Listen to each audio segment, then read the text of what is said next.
for it. What was your first experience of a computer? How did you find it when you come across it? My first experience of a computer was when I was I think I probably would have been about 7 or 8 years old. My first computer that my parents bought for me was a ZX Spectrum, 16K ZX Spectrum, rubber keys. And at the time, I'd never seen anything like it at all, so I didn't even know what a computer was or anything like that, and they bought this thing for me and taught me how to set it up. And to me, it was kind of alien because, you know, obviously you load it from tapes, but with the 16K rubber key one, you had to hook a tape deck up to it and then do it that way. And I remember thinking it was the best thing, like, ever, until I realised that, you know, the bigger the game, the longer you have to wait for it to load. But I did play some good games on that. I mean, I think the first game I ever played was Paperboy on the Specky. So yeah, and I still had a lot of fun playing that until I got my Atari ST.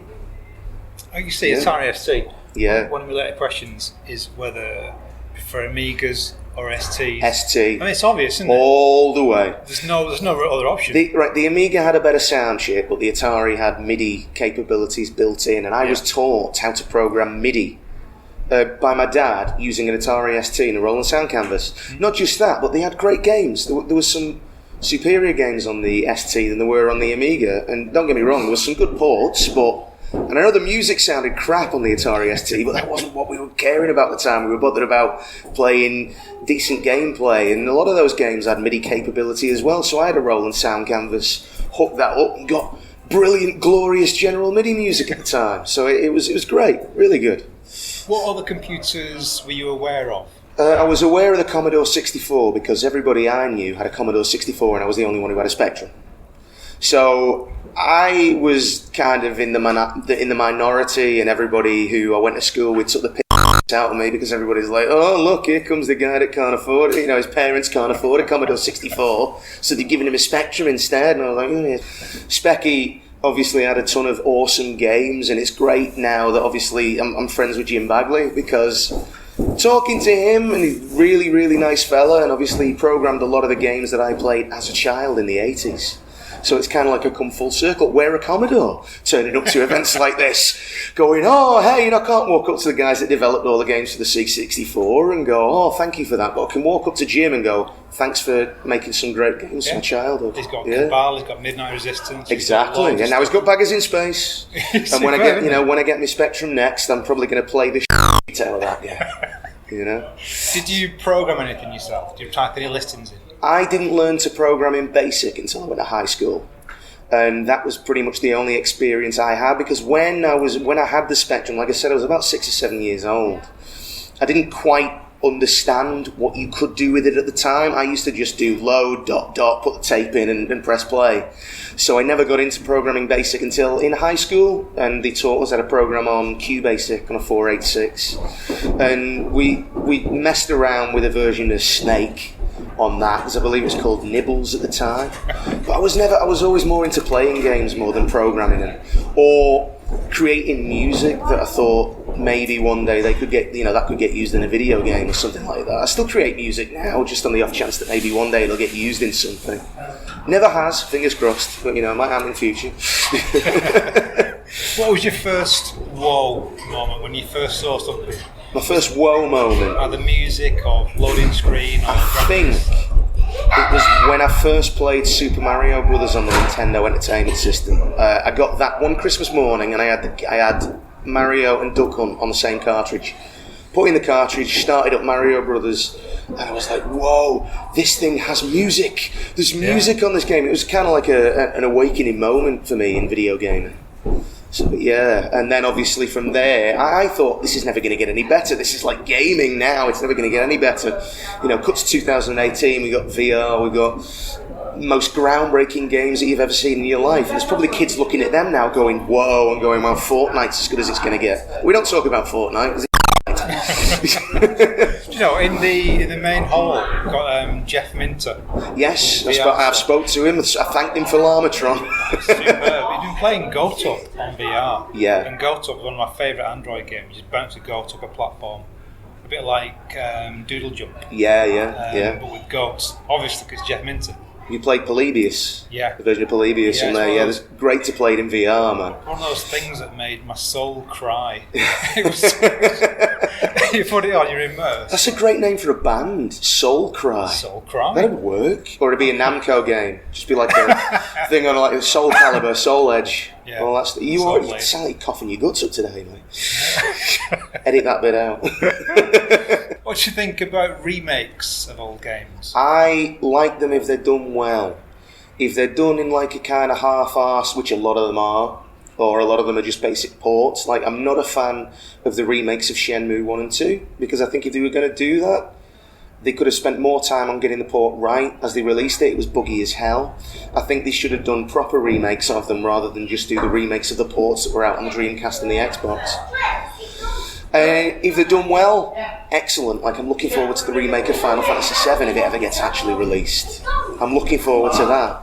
I like the remake. There's a remake of a game that I played not too long ago. I mean, every version of Tempest is a remake of the original one, isn't it? Yeah. So, like, the latest Tempest is great, but it's still just a remake of the original one. Yeah. Even though it's great. I'll just state for the record, Paul Gannon is walking past me as we speak. That's a lie. Thank you. But no, I'm for remakes if they're done well. If they're done well. Which they rarely are, but when they are, they're gems. Do you use emulators at all? Or do you stick to original systems? I have original systems, but I don't, at the moment, have the means to hook them up perfectly with brilliant picture. So a lot of the systems I actually emulate on an original Xbox running coin-ops. So I have a ton of arcade games and everything on my original Xbox that I can just boot up whenever I want, list the games, bam, there you go. And sometimes it is genuinely easier than trying to figure out to get the Mega Drive working, hooking it all up, because they're a bit finicky at this point and they're a bit old, so obviously, yeah. So emulation, yeah, I'm all for it. And it's a weird thing that a lot of people say that if you play games on emulators, you're not a true gamer. You can enjoy games any way that you want, and don't let anybody tell you otherwise, you know what I mean? I like to play on the original cabinets, but I can't fit all of the cabinets in my games room. So it's all just MAME at home, and then obviously they've got Arcade Club 20 minutes down the road from me. So when Arcade Club is 20 minutes down the road, if you want to go and play any arcade games, that's exactly where I go. Where have you found the best places to play games, apart from Arcade Club? Do you go to many events? I try to now. I've only started coming to these events recently because I feel like I've only really let the geek out in the last couple of months and since I started the YouTube channel, because it was something that I was never really in a group of friends that really enjoyed video games and that geekdom kind of thing, whereas I've always loved it, but unfortunately I've kind of been forced to hide it. Which is a real shame, because I know a lot of people are like that. I was bullied a lot in school and it was always hidden. And all the way through my life it was kind of hidden. But now, no, let the geek be free. So yeah, I'm coming to as many of these events as possible. And can you settle this for everyone? Go on. Commodore or Spectrum? Spectrum. All the way. Purely because I owned a Spectrum, I never owned a Commodore.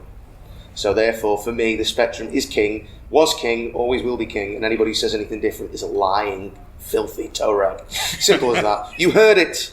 I don't want that one editing out. That is true. The Specky rules. Specky rules all. And we've covered this already, but Atari ST or Amiga? Atari ST rules all. Specky rules all of that, but for that particular thing, Atari ST. And can you make any of your favourite game sound effects? Can I make any of my game sound effects? I can, of course, make the Pac-Man sound effect. Probably not that well. I can do the Pong sound effect quite well. Oh, yeah? Can't argue with that. That's the Pong sound effect right there, isn't it? So, yeah, perfect. I think you'll find that is spot on. I will use that, mate. If I ever recreate a video, yes. I'll sample that sound. What's your memories of teletext? Memories of teletext. We didn't get a teletext-capable TV until I was I must have been about 9, because the first TV that we had in our house was a little Matsui 14-inch colour, where it had 10 channels and every single one of them had its own independent tuner. No remote, nothing. First experience of teletext was when we got the upgrade from that, which was another 14-inch colour. So that would have been about 1991, 1992. And I remember going on Bamboozle.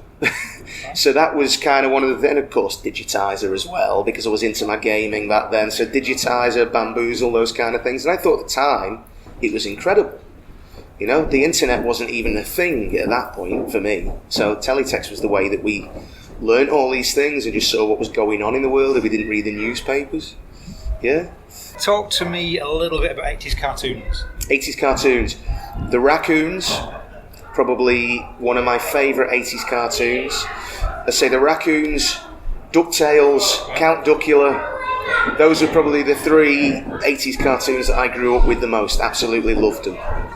What's your favourite 80s song lyric? Oh, Because I know you. favourite 80s. You see, there's a thing because obviously I'm Mr. 80s when it comes to songs. Because I've seen you stream live when you're doing gigs. Yes. And you cover quite a few proper gems. Yeah, I try to do as much as possible, but favourite 80s song lyric, even though it's a song that I don't do. I hear the drums echoing tonight, she hears only whispers of a distant conversation. Because I love Toto and I love Africa, that's probably one of my favourite 80s songs, definitely, by one of my favourite 80s bands. And what was your favourite lesson at school? My favourite lesson in school? Music. Music. Obviously. Yes. Being the Gaming Muso, you know, they didn't teach us how to play games, but they taught us how to play music.